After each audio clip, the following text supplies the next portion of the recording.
Hello friends, welcome to defence matrix. तो Indian Air Force द्वारा एक रिक्वेस्ट फॉर इंफॉर्मेशन को रिलीज़ किया गया है, जिसके अंतर्गत ये एडवांस्ड जेट ट्रेनर को प्रिक्योर करने का प्लान कर रहे हैं। तो ये स्टेज 3 के ट्रेनर्स होने वाले हैं और इनको लेकर जो आरएफआई रिस्पॉन्ड की टाइमलाइन रखी गई है ये 5 अक्टूबर की है। वहीं पर जो रिक्वेस्ट फॉर प्रपोजल रिलीज़ करने की टेंटेटिव टाइमलाइन रखी गई है ये दिसंबर 2027 की है, यानी कि अगले साल के एंड तक। जिसके बाद कॉन्ट्रैक्ट जो है ये जब दे दिया जाएगा तो उसके बाद 6 साल का टाइम पीरियड यहाँ पर रहेगा डिलीवरीज के लिए इन प्लेटफॉर्म्स के। नंबर कितने चाहिए? नंबर्स यहाँ अराउंड 150 एयरक्राफ्ट मांगे जा रहे हैं।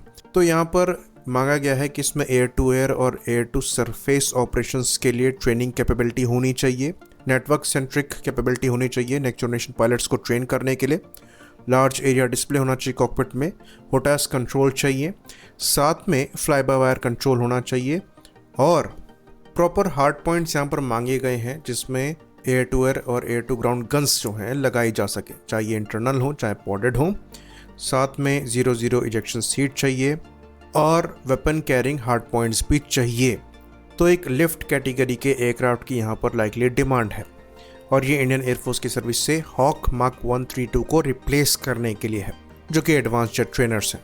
तो प्रोक्योरमेंट यहाँ पर डैप 2020 के अंतर्गत ही होगा, जिसमें बाय इंडियन कैटेगरी में इनको लेना है।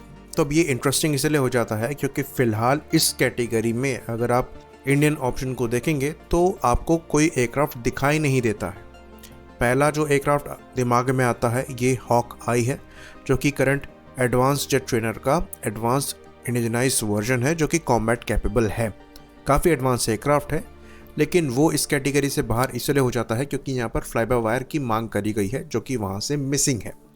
दूसरा, अगर आप एयरक्राफ्ट देखते हैं HLFT-42, जिसको बनाया जा रहा है एज एन लिफ्ट एयरक्राफ्ट और HAL प्रपोज कर रहा है, उस एयरक्राफ्ट का प्रोटोटाइप भी रोल आउट नहीं करा है और अभी वो पेपर में ही है। जहाँ तक है HAL उसको इंटरनल फंडिंग पर ही बनाए, लेकिन क्योंकि वो एयरक्राफ्ट है ही नहीं तो उसको लेकर आरएफआई पर रिस्पॉन्ड करना डाउटफुल लगता है। वैसे सही से देखा जाए तो HLFT-42 का ही यहाँ पर प्रिक्योरमेंट होना चाहिए था, उसको पहले से ही हमें बैक करना चाहिए था। लेकिन जो टाइमलाइन यहाँ पर आरएफपी की दी जा रही है उसको देखते हुए ऐसा लगता नहीं है कि हम यहाँ वेट करने वाले हैं। तो यहाँ पर हमारे पास ज़्यादा ऑप्शन है नहीं। एक जो रास्ता यहाँ पर दिखाई दे रहा है जो कि लॉजिकल भी है, ये LCA तेजस ट्रेनर पर बेस्ड लिफ्ट प्लेटफॉर्म है, जिसको HAL बीच में प्रपोज कर चुका है लिफ्ट प्रोग्राम के अंतर्गत। तो अगर HAL तेजस के लिफ्ट वेरिएंट को यहाँ पर लिया जाता है तो ये ऑलमोस्ट आपका कम्प्लीटली कॉम्बैट कैपेबल प्लेटफॉर्म होगा, मॉडर्न स्टैंडर्ड को मैच करेगा। और क्योंकि इसको लेकर जो प्रोडक्शन है उसको मैच्योर किया जा रहा है, 24 एयरक्राफ्ट पर ईयर के हिसाब से हम इन्हें प्रोड्यूस कर रहे हैं। फ्यूचर में इनके नंबर्स फर्दर बढ़ाए जा सकते हैं।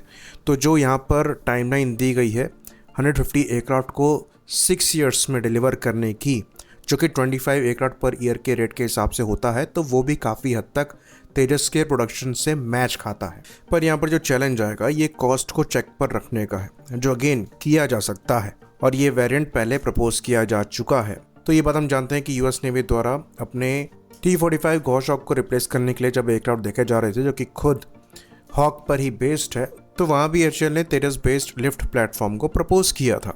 तो अगर यहाँ पर किसी तरीके से हम इसके प्राइस को कम रख पाते हैं तो ये बहुत अच्छा ऑप्शन है, अप्रोचेबल है और डिलीवर समय पर किया जा सकता है।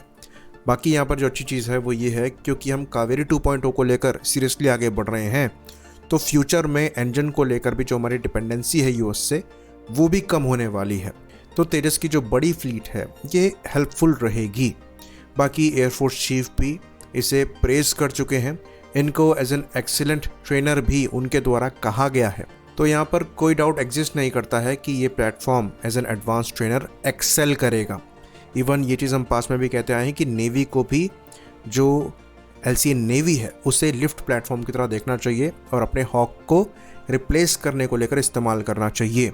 बाकी बात रही HLFT-42 की, तो उसका फ्यूचर कुछ खास दिखाई नहीं दे रहा है और उसके पीछे रीज़न ये है कि वो डिज़ाइन और कॉन्सेप्ट काफ़ी अच्छा है, पर अभी तक उसका प्रोटोटाइप कम से कम रोल आउट कर जाना चाहिए था और अभी तक इंजन को लेकर ही यहाँ पर डिसीजन नहीं बन पाया है, तो वो प्रोग्राम समय ले सकता है। और RFI से ऐसा लगता नहीं है कि एयरफोर्स यहाँ समय देगी। खैर ये नेक्स्ट ईयर तक ही पता लग पाएगा कि यहाँ पर क्या लिया जा सकता है, पर हमारे हिसाब से LCA लिफ्ट सबसे लॉजिकल ऑप्शन दिख रहा है। आई होप इन्फॉर्मेशन यहाँ पर क्लियर रही हो। इसी बात पर इस वीडियो को हम ख़त्म करेंगे। लाइक करिए, सब्सक्राइब करिए। जय हिंद।